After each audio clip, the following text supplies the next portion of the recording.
The El Paso-based Border Network for Human Rights, joined by over 30 other Texas organizations, have started a resistance campaign calling for the repeal of Senate Bill 4, the controversial Texas immigration law. Thank you for choosing KTSM 9 News at 10. I'm Andy Morgan. And I'm Monica Cortez. The campaign called We Will Resist launched this morning, coinciding with the beginning of the federal court hearings in Austin regarding the lawsuits filed in response to Senate Bill 4. KTSM 9 News reporter Jesus Baltazar, he joins us now live in the newsroom tonight with their message. Jesus.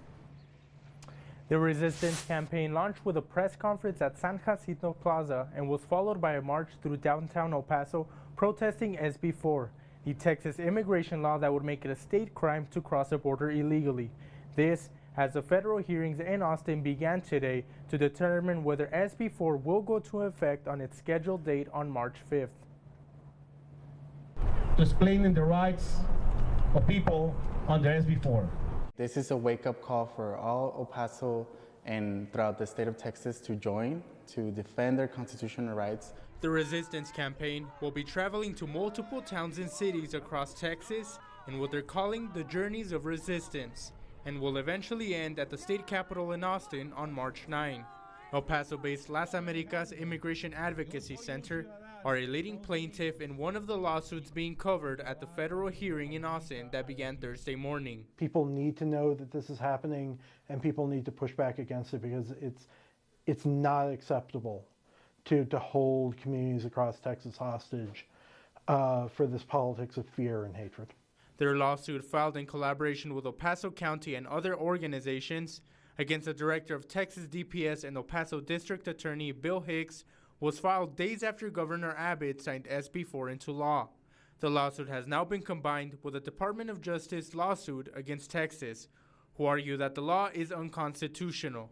The El Paso County Commissioners sent a joint letter to President Biden Thursday, welcoming the joint efforts in challenging the constitutionality of SB4. The letter reading in part, quote, "If we fail to act, this law will put a strain on our jail systems, put our residents at risk of being racially profiled, and continue to jeopardize public safety by perpetrating high-speed chases and practices that threaten the lives of border residents," end quote. As the hearing proceeds, the federal court will determine whether to issue a preliminary injunction against the law, which will prevent it from going into effect on its scheduled date in March. Heyman said that he's heard from his colleagues who are at the hearing in Austin that they believe the judge understands the seriousness and need for timely action, and say they expect the ruling relatively quickly. From the newsroom, Jesus Baltazar, KTSM 9 News. Thank you so much, Jesus, for that report. Back to the story from the top of our newscast in Juarez. Police confirmed 2 bodies were pulled from a backyard of a home in North Juarez. This comes after helicopters were seen hovering over the neighborhood, where state police and forensic specialists arrived with a search warrant. Now, according to the Attorney General's office, they're now searching a 3rd home. No further information is being given at this time.